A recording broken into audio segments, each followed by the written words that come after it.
골로새서 강의 마지막 28번째 시간입니다. 오늘 말씀에서 바울은 나 바울은 친필로 문안하노니 내가 매인 것을 생각하라. 은혜가 너에게 있을지어다.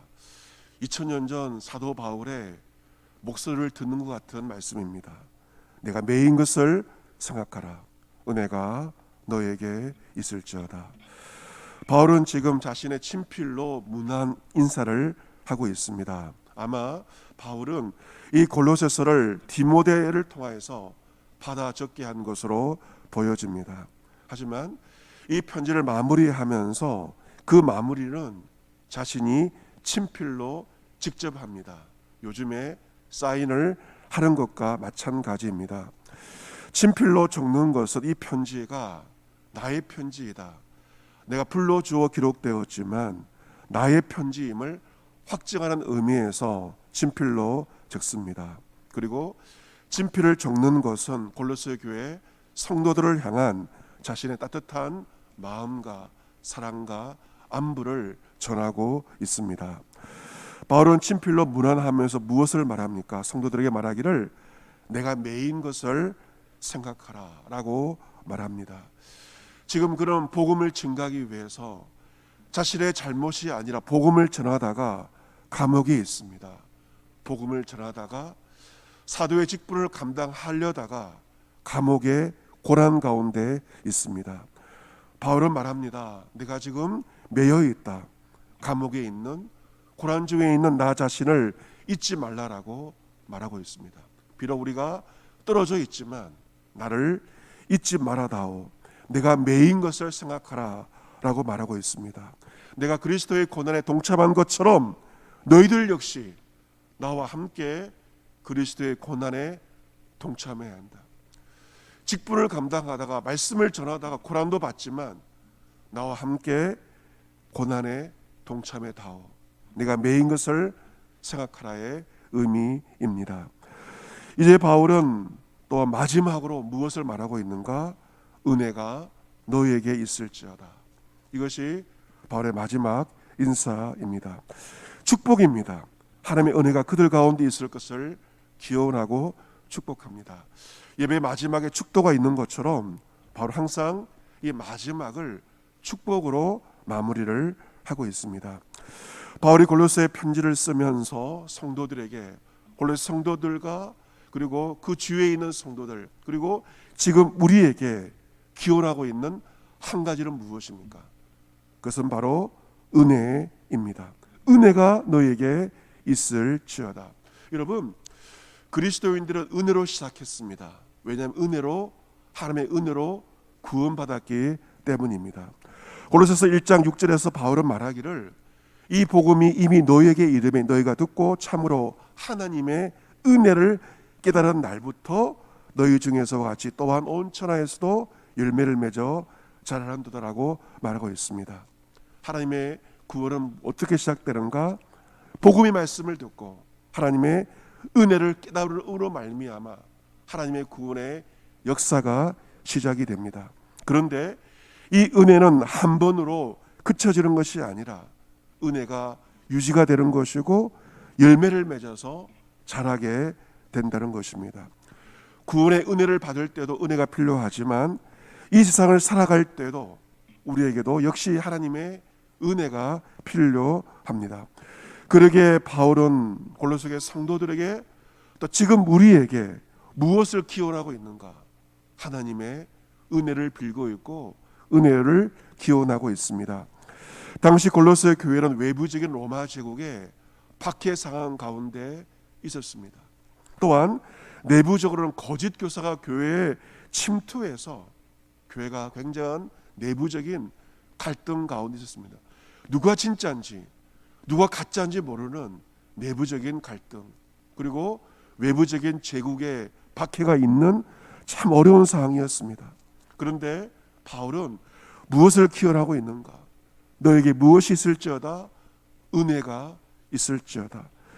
은혜가 있다면 교회가 직면한 외부적인 어려움과 내부적인 모든 어려움을 이겨낼 수 있음을 바울은 알았던 것입니다. 은혜만 있으면 얼마든지 그 어려움을 감당할 수 있을 것이다. 그러기에 바울은 마지막으로 은혜를 기원하고 있습니다. 2000년 전 골로새 교회처럼 지금 우리의 교회, 한국교회, 주담교회 가운데도 역시 마찬가지입니다. 외부적인 어려움도 있죠. 사회의 따가운 시선도 있고, 그리고 내부적인 어려움 역시 우리도 가지고 있습니다. 우리에게 가장 절실히 필요한 것은 무엇일까요? 한 가지를 꼽으라고 한다면 그것은 바로 은혜가 너에게 있을지어다. 여러분, 가정도 마찬가지입니다. 여러분의 가정에도 이러저러한 어려움이 있을 것입니다. 어려움이 없는 가정은 없습니다. 하지만 여러분의 가정에 필요한 단 한 가지가 무엇입니까? 바로 은혜입니다. 은혜가 있다면 가정의 여러 가지 어려움도 이겨낼 수 있습니다. 우리는 생각할 때 여러 가지 처한 상황을 먼저 생각합니다. 하지만 상황과 현실보다도 더 중요한 것은 하나님의 은혜입니다. 그 은혜가 내 자신을 지킬 수가 있고, 우리의 교회를 지킬 수가 있고, 우리의 가정을 지키고 보호할 것입니다. 오늘은 골로새서의 마지막 시간입니다. 사도 바울은 골로새서를 통하여서 예수님이 어떤 분인지를 말하고 예수 그리스도 안에서 행하라고 말하였습니다. 예수님은 어떤 분이셨습니까? 만물의 주관자이신 예수 그리스도, 교회의 머리이신 예수 그리스도 안에서 그분의 주권과, 세상의 주권이 아니라 그분의 주권과 그분의 통치와 다스림 가운데 살아가십시오. 돈에 굴복하지 말고, 세상에 굴복하지 말고, 만물의 주관자이시며 교회의 머리이신 생사복을 주관하시는 주 예수 그리스도 안에서 그분의 주권과 통치 가운데 살아가라고 말하였습니다. 그래서 가정에서 교회 생활과 사회 생활을 새 사람으로 살아가라고 권면하였습니다. 여러분, 우리가 어떻게 하면 그리스도 안에 살아갈 수가 있는가? 우리의 힘으로 살아갈 수가 없습니다. 넘을 때 얼마나 많이 있습니까? 오직 주의 은혜가 있을 때만 우리는 그리스도의 주권을 인정하면서 새 사람의 모습으로 앞으로 살아갈 수가 있습니다. 오늘 골로새서를 마무리하면서 우리의 기도의 제목은 한 가지입니다. 무엇입니까? 주여 은혜를 베풀어 주십시오. 그리스도의 충만한 은혜를 먼저 내 심령에 부어달라고, 그리고 우리의 가정에 은혜를 부어달라고, 우리의 교회에 주의 은혜를 부어달라는 기도의 제목입니다. 오늘 찬송가의 가사, 우리 골로새서 시작하면 이 찬송을 부르고 마무리하면서 이 찬송을 부르는데, 주 예수의 충만한 은혜 내 영혼에 부으소서, 이것이 우리의 간구의 제목입니다. 바울은 골로새서를 시작하면서도 은혜를 기원하였죠. 마지막에도 은혜를 기원하지만 시작을 할 때도 은혜를 기원하였습니다.